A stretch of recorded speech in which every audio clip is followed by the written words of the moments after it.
Más justo era este sistema que el actual. Los alimentos no pueden estar en los mercados de futuro, simplemente porque es indecente. Otro flax, un avance de civilización. Es verdad que era un mundo de oportunidades, lo dijo por la excelente intervención del investigador del CNRS, del Centre National de Recherche Scientifique, M. Wolford, je ne sais pas s'il est là, que hablaba del problema de la comunicación, y es verdad que Internet, las redes sociales, la era digital, nos ha cambiado como civilización y es un factor de civilización. En consecuencia, los debates que se planteaban en América Latina, los 3Gs, el ancho de banda, el ADSL, ¿tiene que ser un derecho público universal? Claro que sí, naturalmente que sí. Es que no se puede ni discutir, es que tiene que ser así. Y entonces, en todos los sistemas de decisión político en América Latina, el 3G, el ancho de banda, el ADSL, no sé cómo se le llamará aquí, claro que es un derecho de base. Diré una cosa tremenda. Me dedico ahora a la filantropía y a la sabiduría porque me aprendí de memoria las meditaciones de Marco Aurelio cuando dejé la política. Y colaboro con la Cruz Roja Española. Quiero daros un dato. He participado en la definición de los problemas de la pobreza en España, en las grandes ciudades. Lo primero que se degrada cuando una familia trabajadora entra en el límite de la pobreza es la higiene de los niños. Es curioso. Lo que más se degrada, en segundo lugar, es la higiene de la mujer. Y por eso hemos hecho unos planes específicos para preparar kit de higiene para los niños y kit de higiene para las mujeres. Porque es un elemento de dignidad personal muy fuerte garantizar la higiene, salir a la calle limpios desde por la mañana. Familias que llegan a la pobreza, hacen esfuerzos, comen menos, se visten peor, llega la dificultad, dejan de pagar la luz, dejan de pagar el gas, cocinan en casa del vecino. ¿Sabéis la encuesta que tenemos de las grandes ciudades españolas? ¿De qué es lo último que se desprende una familia que está debajo de los umbrales de la pobreza? Lo último que deja de pagar, la factura de Telefónica para el SMS. Es tremendo, pero es así de brutal. La necesidad comunicacional que existe dentro de la sociedad llega hasta estos extremos en familias muy pobres. Hemos hecho unas encuestas que dan unos resultados demoledores en la ciudad de Madrid. Es un dato. Por confirmar las tesis que nos ha contado este hombre de ciencia francés que vino a visitarnos. Es verdad, esto es verdad. Vamos a un cambio de civilización. Próximo flash, la película de Spielberg. La próxima película de Spielberg, yo no le conozco, pero me llegó la información por vías que no puedo contar. Me estoy comportando como un presentador de la televisión. Se llamaba A la búsqueda del líder perdido. Entonces, queridos amigos, ¿dónde está el Indiana Jones que necesita el mundo? Es un problema porque se planteaba en los debates ¿dónde está el Indiana Jones que necesitaba el mundo? ¿Dónde están los líderes que necesitamos? Yo quiero plantear desde el ámbito europeo un elemento de reflexión. Voy a ir muy rápido y a lo mejor intelectualmente lo que propongo a la sala es grosero desde el punto de vista intelectual, quiero decir. Liderazgo versus reglas de la democracia, liderazgo versus instituciones. Cuando llegó la época de la desregulación, yo me acuerdo de los grandes debates en el Consejo Europeo en Bruselas con la señora Thatcher, se decía, basta de reglas, basta de intervenciones, basta de burocracia, el líder va a resolver los problemas de la sociedad en una relación directa con el ciudadano. En consecuencia, los problemas lo arreglan los líderes y los problemas lo arreglan la política. Recuerdo simplemente a Jean Monnet. Les hommes passent, les institutions demeurent. Los hombres pasan, las instituciones permanecen. Y yo ahora que también hago mucho en la universidad, me dedico a la investigación, a mis alumnos les obligo a leer 2 libros. El futuro de la democracia, de Norberto Bobbio, y La esfera pública europea, del gran pensador alemán Jürgen Habermas. recuerdo, atención, los pactos de la política, por definición, son precarios y coyunturales. Los pactos de la política, por definición, son precarios y coyunturales. Lo que sostiene a la democracia son las reglas de las democracias y las instituciones que las mantienen. Y entonces, en el dilema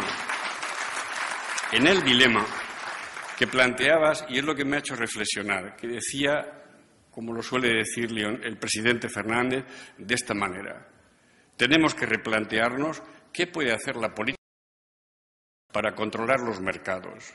Porque finalmente, ¿qué puede hacer el político con los mercados si no hay reglas para gobernar la globalización y tampoco hay instituciones? Aquí hay mucho político en activo, no podemos hacer nada. Si no hay reglas, si no hay instituciones, no se puede hacer gran cosa. Discursos quejándonos, pero nada más. ¿Y qué es lo que hay que hacer? Tener reglas para controlar y verificar. Y digo más, y llegado el caso, para prohibir y sancionar. Lo repito, tener reglas para controlar y verificar lo que hay que controlar y verificar. Y llegado al caso, prohibir y sancionar si nos encontramos con alguna inmoralidad o un comportamiento indecente.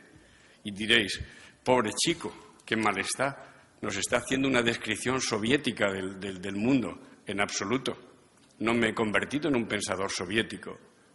Es que me resulta alarmante tener que decir que lo que acabo de decir son los fundamentos básicos del Estado de Derecho, porque la primera obligación que tiene el Estado de Derecho es proteger a sus ciudadanos.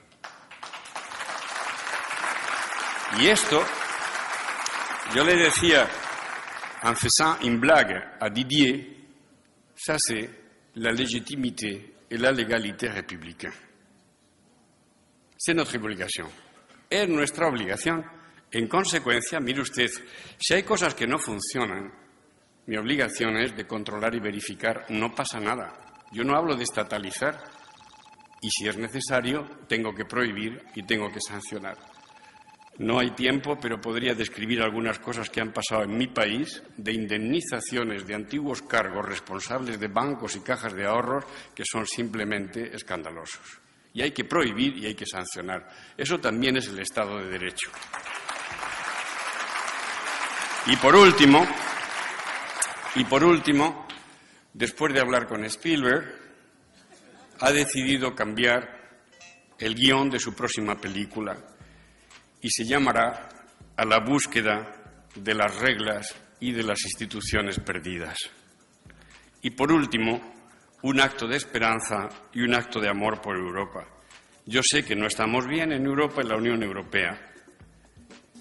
Pero, primero, vamos a rehacer los consensos básicos en Europa, los vamos a rehacer. Y discutíais cómo hacer la integración. En Europa, y la construcción europea, claro que tiene un trasfondo ideológico. Y es el resultado de un pacto histórico entre tres corrientes ideológicas. Si la política ha estado en el fondo de la integración, claro que sí. Y bueno, ha sido un acuerdo histórico entre liberales. Cuando os quejáis, el liberalismo no. Hay una parte del liberalismo que es tremendamente útil en materia de derechos individuales, que debe percibir y protección de la libertad individual. Cuidado con las palabras. Y hay liberales, creerme, que son liberales sensatos. Hay liberales sensatos. Y hay conservadores que son ilustrados. Y hay socialistas que pueden ser inteligentes. Quiero decir, un buen ejemplo sería un liberal sensato, el presidente Samper. Un conservador ilustrado, Didier Bogotá. Y un socialista inteligente, el presidente del Senado, Rojo, bueno, y yo un poquito. Os hacíais muchas preguntas sobre Grecia, pero ¿qué os está pasando? Doy una explicación muy breve, porque no hay tiempo. Es verdad que Grecia, como preguntaba Figueres y el resto de los presidentes, es apenas el 2% del PIB europeo. Entonces, ¿cómo es posible que el 2% del PIB europeo esté creando estas dificultades?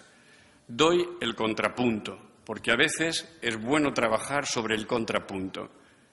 California, la 9ª economía del mundo, se declara en quiebra, en default, con el gobierno de Schwarzenegger. No ha pasado nada en California y no ha pasado nada en Estados Unidos. ¿Por qué? Porque la deuda de California la asegura la Reserva Federal. En Europa, ni siquiera la pequeña deuda griega es asegurada por instrumentos fiscales en la Unión Europea, porque tenemos la unión monetaria, pero nos falta lo básico, el gobierno económico. Esta es la explicación. ¿Por qué ha funcionado el salvamento de California y por qué no funciona el salvamento de Grecia? Es simple. O tenemos un sistema parecido al de la Reserva Federal en términos de gobierno económico o ahí surge nuestra debilidad. Pero termino diciendo, y este es el acto de amor, a Europa, que a lo mejor Europa es una vieja dama, como habéis dicho alguno. Oh, l'Europe, c'est une vieille dame. Oui, mais nous avons de la classe. Sí será una vieja dama, pero tiene mucha clase.